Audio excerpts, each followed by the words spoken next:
देवशयनी एकादशी व्रत कथा।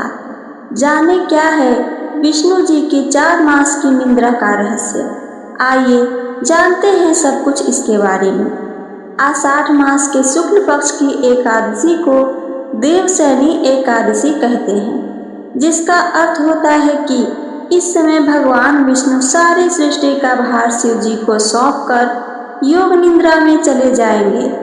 इस एकादशी को हरिशयनी एकादशी भी कहते हैं, क्योंकि इसमें हरि यानी विष्णु शयन करने जाते हैं। इस साल ये एकादशी 6 जुलाई को आ रही है।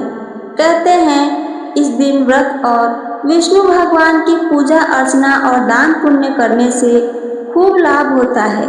शास्त्रों के अनुसार इस एकादशी के बाद से चतुर्मास लग जाता है, जिसमें 4 महीने तक कोई शुभ मांगलिक कार्य नहीं किया जाता है। इस व्रत का कथा को पढ़ने और नियम अनुसार बताए गए उपायों को करने से आर्थिक तंगी, स्वास्थ्य, सौभाग्य, पाप मुक्ति जैसी सभी समस्याओं से छुटकारा मिल जाता है। देवशयनी एकादशी व्रत कथा आइए सुनते हैं। अर्जुन ने कहा श्री कृष्ण से, हे श्री कृष्ण, आषाढ़ मास के शुक्ल पक्ष की एकादशी का व्रत क्यों रखते हैं? इस दिन किस देवता का पूजन होता है? श्री कृष्ण ने कहा, हे धनुर्धर, एकादशी का व्रत सभी व्रतों में उत्तम होता है। इस एकादशी का नाम देवशयनी एकादशी है, जिससे भगवान विष्णु प्रसन्न होते हैं। इस संबंध में मैं तुम्हें एक पौराणिक कथा सुनाता हूँ, ध्यान पूर्वक सुनो। एक समय एक सत्यवादी, महान तपस्वी और चक्रवर्ती सूर्यवंशी राजा मानधाता राज करते थे।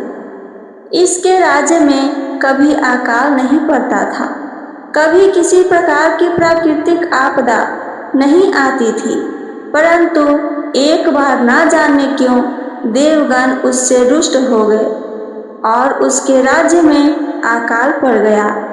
अकाल से पीड़ित प्रजा एक दिन दुखी होकर राजा के पास जाकर प्रार्थना करने लगी, हे राजन, समस्त संसार की सृष्टि का मुख्य आधार वर्षा है। इसी वर्षा के अभाव से राज्य में अकाल पड़ गया है, जिसके कारण प्रजा भूख से तड़प रही है।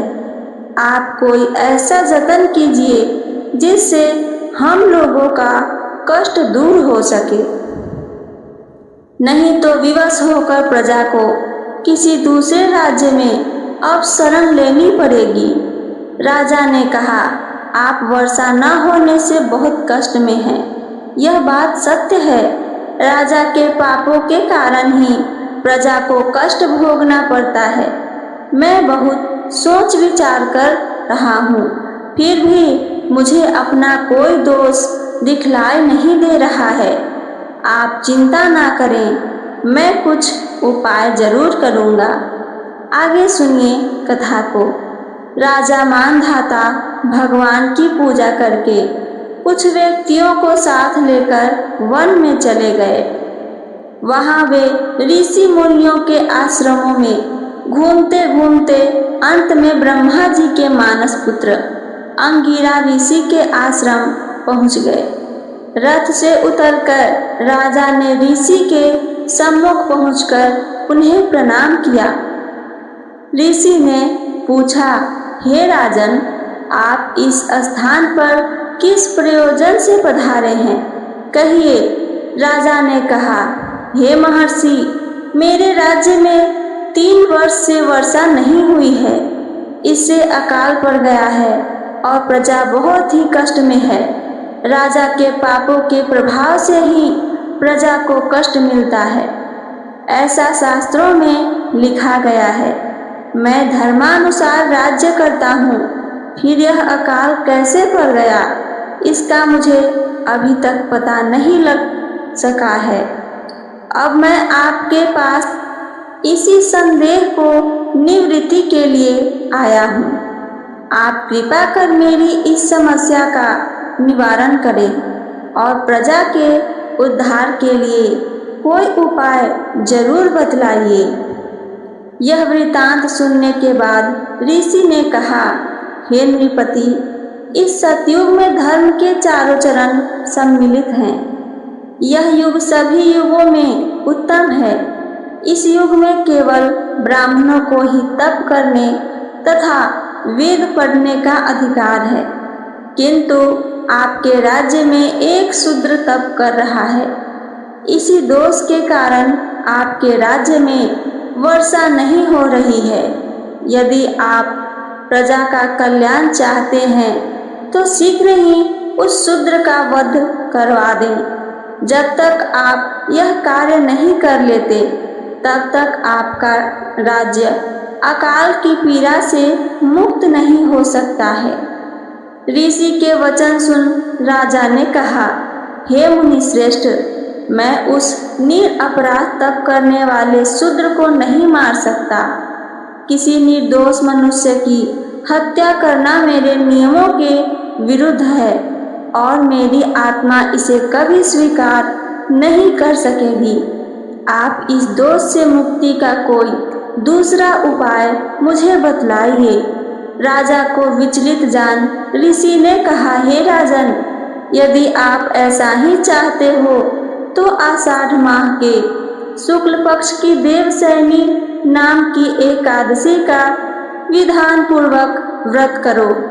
इस व्रत के प्रभाव से तुम्हारे राज्य में वर्षा होगी और प्रजा भी पूर्व की भांति सुखी हो जाएगी, क्योंकि इस एकादशी का व्रत सिद्धियों को देने वाला है और कष्टों से मुक्ति प्रदान करने वाला है। ऋषि के इन वचनों को सुनकर राजा अपने नगर वापस आ गए और विधान पूर्वक देवशयनी एकादशी का व्रत किया। इस व्रत के प्रभाव से राजा के राज्य में अच्छी वर्षा हुई और प्रजा को अकाल से मुक्ति मिली। इस एकादशी को पद्मा एकादशी भी कहते हैं। इस व्रत के करने से भगवान विष्णु प्रसन्न होते हैं। अतः मोक्ष की इच्छा रखने वाले मनुष्यों को इस एकादशी का व्रत करना चाहिए। कथा का सार क्या है, आइए आगे ये भी सुनते हैं। अपने कष्टों से मुक्ति पाने के लिए किसी दूसरे का बुरा नहीं करना चाहिए। अपनी शक्ति और भगवान पर पूरी श्रद्धा और आस्था रखकर संतों के कथा अनुसार सत्कर्म करने से बड़े कष्टों से सहज ही मुक्ति मिल जाती है। तो ये थी मेरी आज की देवशयनी एकादशी की व्रत कथा। मेरी कथा आप सबको पसंद आई हो तो चैनल को सब्सक्राइब करके वीडियो को लाइक करना ना भूलें। साथ साथ अपना एक प्यारा सा कमेंट करके हमें ज़रूर बताएं। सुनने के लिए धन्यवाद। जय श्री हरि।